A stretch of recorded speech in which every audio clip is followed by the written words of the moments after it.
सातपूर औद्योगिक परिसरातील पाईपलाईन रोडवरील रिलायन्स पेट्रोल पंपासमोर सकाळी एक हृदयद्रावक अपघात घडलाय।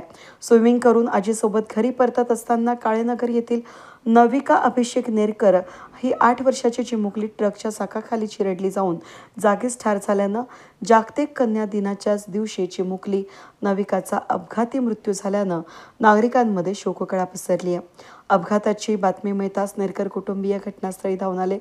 समोर दिसलेल्या दृश्यानं त्यांनी हंबरडा फोडला। या घटनेमुळे परिसरात हळहळ व्यक्त होत असून नागरिकांमध्ये प्रचंड संताप व्यक्त केला जातोय। घटनास्थळी सातपूर पोलिसांचे पथक तातडीनं दाखल झाले।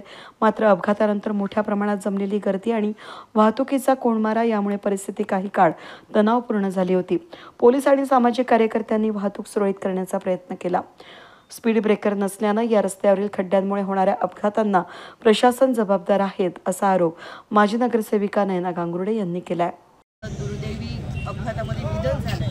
घटना खरंच खूप हृदय पेवटून टाकणारी आहे। पण यामध्ये घटना अशी घडली आहे की सदर मुलगी स्विमिंगला जात असताना आपल्या आजीबरोबर एका हेवी वाहनाने ट्रक चालकाने त्यांना मागून धक्का दिला।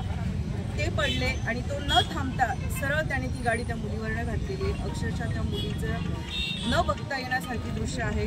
घटना इथे सगळे परिसरातले नागरिक हादरलेले आहेत। आम्ही वारंवार सांगत असतो महानगरपालिकेला की जे खड्डे बुजवणी जी आहे ते त्यांनी केलं पाहिजे। इथे स्पीड ब्रेकरची गरज आहे ते त्यांनी केलं पाहिजे। पण इथं कुठेतरी प्रशासन आणि सगळ्या यंत्रणा फेल ठरलेला आहे आणि त्याचा एक नाहक बळी आज गेलेला आहे। त्याच्यामुळे मी ह्या सदर घटनेचा तर खरं तर खूप निषेध करते। पोलीस प्रशासनाला आणि सगळ्यांना आव्हान करते की जो कोणी त्याच्यामध्ये अपराधी आहे त्याला कडक शिक्षा व्हावी, जेणेकरून भविष्यामध्ये अशा पुढे घटना घडल्या नाही पाहिजे। आणि जे काही आमच्याकडनंही प्रयत्न होतील त्यासाठी नेहमीच आमची बांधिलकी असेल। आम्ही नक्कीच प्रयत्न करू आणि त्या कुटुंबाच्या दुःखामध्ये आम्ही सगळे सहभागी आहोत। अशी घटना घडू नये अशी एक मनात आता इच्छा आहे आणि खंत फार वाटते। ॲम्ब्युलन्स असं आता एवढी मोठी दुर्घटना असून आम्ही इतके प्रयत्न करतोय। सगळ्या यंत्रणेला आमचे फोन करून झाले। हाकेच्या अंतरावर या ठिकाणी एक पोलीस चौकी स्थापन झाली, तिच्यावर सुद्धा कर्मचारी नाही।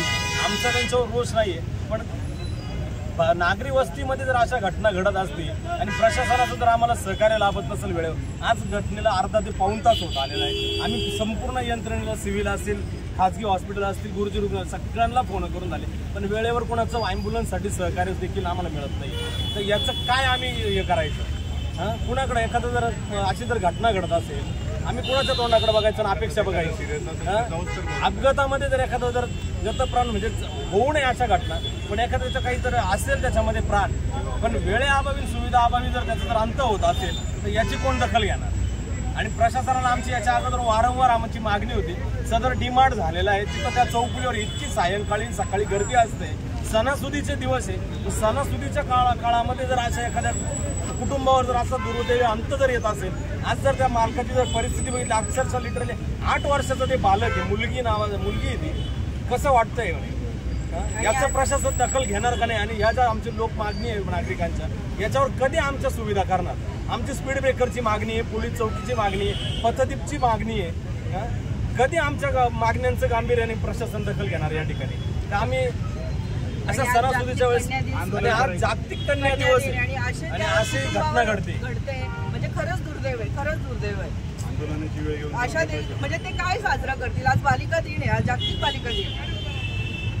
खरंच निषेधार्थ आमची कळकळीची प्रशासनाला विनंती असेल, कृपया संबंधित इव्हन ह्याच प्रभागातले पूर्ण नाशिक शहरामध्ये पावसाअभावी जे काही रस्त्यांची दुर्दशा झाली, लवकरात लवकर त्याची सुधारणा करावी। नागरिकांच्या मागणीस्तव पथदीप चालू करावे, ठिकठिकाणी स्पीड ब्रेकर टाकण्यात यावे। आमची कळकळीची मागणी का अशी घटना कुणावर येऊ नये।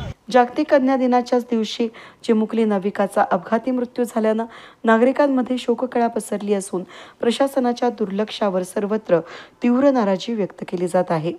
वेद न्यूजसाठी प्रतिनिधी कमलाकर तिवडे, सातपूर।